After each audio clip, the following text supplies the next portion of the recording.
Kebanyakan pemilik hamster pemula merasa sudah memberikan yang terbaik hanya karena membelikan peralatan mahal di toko hewan peliharaan. Tapi tahukah kamu, 80% produk hamster di toko hewan justru berbahaya bagi keselamatan mereka. Di video ini aku bakal membahas 7 kesalahan fatal yang sering dianggap normal oleh pemula. Aku bakalan bongkar mengapa kandang tingkat yang kamu beli mungkin adalah penjara bagi hamster. Dan ada kesalahan paling fatal yang nanti akan aku bahas di pertengahan video, yang sering kita sebut sebagai mati misterius. Jangan pernah skip satu bagian pun, karena satu informasi kecil di sini bisa menambah usia hamster kamu hingga 2 tahun lebih lama. Sebelum masuk ke perjalanan, subscribe dan nyalakan tanda loncengnya, serta bagikan ke pemilik hamster agar tidak ketinggalan info menarik tentang hamster dan dunia hewan. Kalau sudah subscribe, mari kita lanjut ke pembahasan.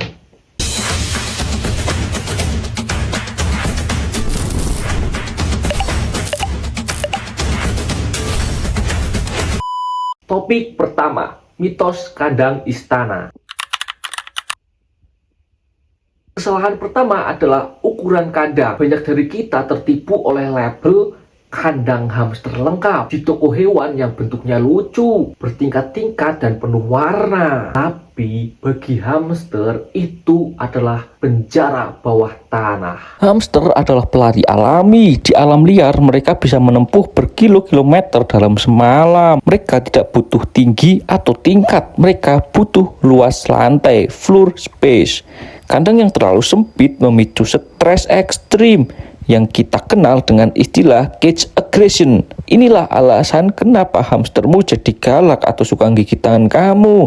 Ingat, minimal luas lantai yang hamsterawi adalah 2.500 hingga 3.000 cm persegi. Jika kandangmu lebih kecil dari itu, kamu sedang memicu bom waktu stres pada jantung mereka. Untuk luas 2.500 cm persegi itu berarti ada pada 50 kali 50 cm. Nah, di sini aku punya 3 contoh kandang dari container box dan storage box.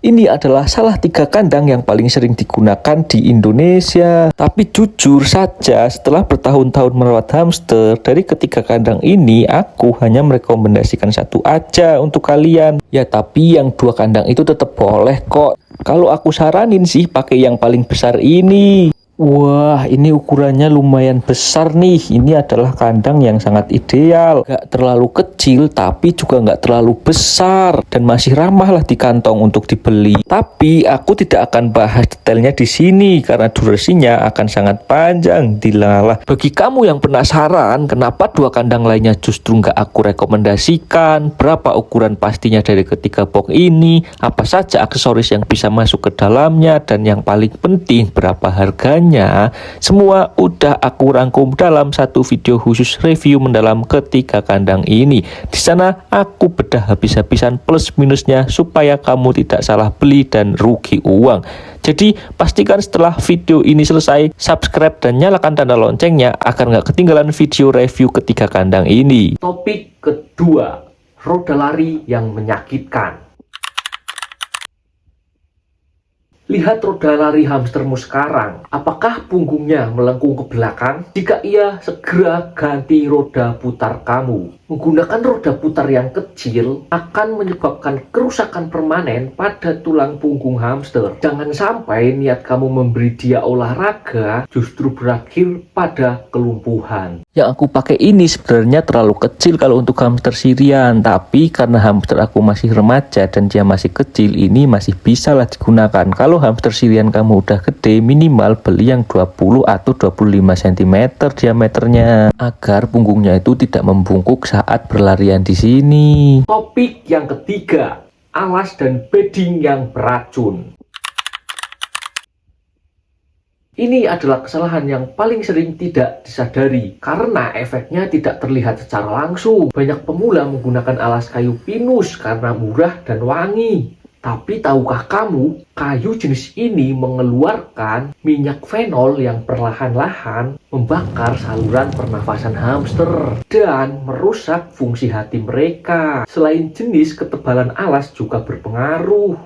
Nah, untuk ketebalan alasnya ini aku biasanya menggunakan kurang lebih 5 cm nih, 5 cm. Untuk standarnya itu 5 sampai 10 cm. Bahkan ada yang sampai 30 cm. Tapi kalau terlalu tebal itu membuat kita susah untuk berinteraksi dengan hamster kita. Jadi kalau kamu mau sering interaksi dan membuat hamster kamu jadi bonding, itu lebih baik 5 sampai 10 cm aja biar kita mudah mencarinya kalau mau interaksi. Salah satu alasan kenapa bedding atau alasnya harus tebal minimal 5 sampai 10 cm itu karena hamster adalah hewan yang suka menggali-gali. Jadi dengan bedding yang lumayan tebal 5-10 cm tetap bisa mengeluarkan insting menggali si hamster. Dan kita sebagai pemilik tetap bisa berinteraksi karena beddingnya nggak terlalu tebal, kita bisa mudah untuk mencari hamsternya. Topik keempat, mandi air adalah hukuman mati. Please jangan pernah membandingkan hamster menggunakan air, apalagi sabun. Hamster punya minyak alami di bulunya yang menjaga suhu tubuh mereka. Kalau kamu membasahinya, hamster sangat mudah terkena hipotermia atau pneumonia yang hampir selalu berujung dengan kematian. Hamster membersihkan diri menggunakan pasir halus, bukan air. Di alam liar, mereka menggunakan pasir gurun untuk menghilangkan minyak berlebih. Jadi cukup siapkan wadah berisi pasir khusus hamster dan biarkan mereka melakukan tugasnya sendiri. Dilalah, kalau kamu merasa hamster kamu bau bukan karena tubuhnya, tapi kebersihan kandangnya. Aku memandikan hamster biasanya 3-1 minggu sekali. Topik kelima, kesalahan fatal, diet gula dan makanan sampah.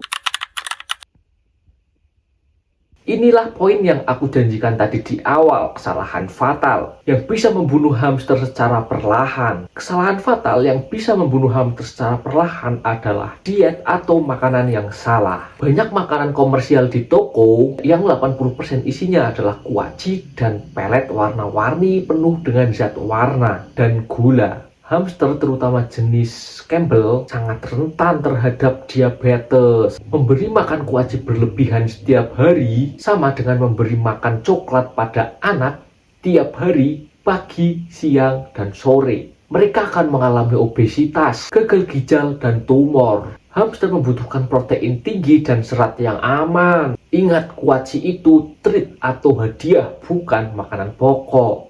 Untuk makanan pokoknya memang sebenarnya biji-bijian, tapi khusus untuk kuaci jangan terlalu banyak. Jadi usahakan kalau beli makanan hamster itu beli yang campuran kuacinya jangan terlalu banyak. Hamster juga doyan buah dan sayur, tapi untuk buah dan sayur itu diberikan sebagai cemilan aja, bukan untuk pokok. Topik ke-6, teman yang mematikan. Banyak pemula merasa kasihan ketika hamsternya sendirian dan memutuskan untuk membeli teman agar mereka tidak kesepian.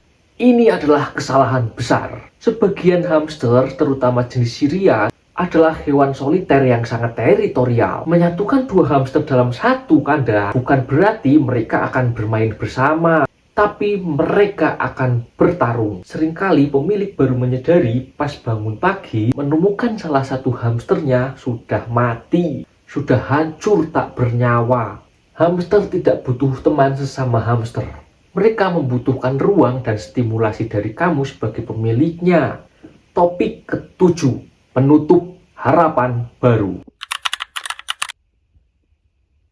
Merawat hamster memang terlihat sederhana, tapi tanggung jawabnya sangat besar. Dilalah, jika kamu baru sadar telah melakukan salah satu kesalahan yang tadi aku bahas, jangan berkecil hati. Belum terlambat untuk memperbaiki kandang atau pola makan. Tujuan video ini bukan untuk membuat kamu merasa bersalah, tapi untuk memastikan teman kecilmu bisa hidup maksimal. Kalau kamu merasa video ini bermanfaat, silahkan bagikan kepada teman-teman yang memelihara hamster dan pecinta hewan. Perubahan kecil dari kamu adalah nyawa bagi mereka. Jangan lupa subscribe, like, dan komen, serta nyalakan tanda loncengnya agar tidak ketinggalan video tentang hamster dan perawatan hamster selanjutnya. Sampai jumpa di video selanjutnya.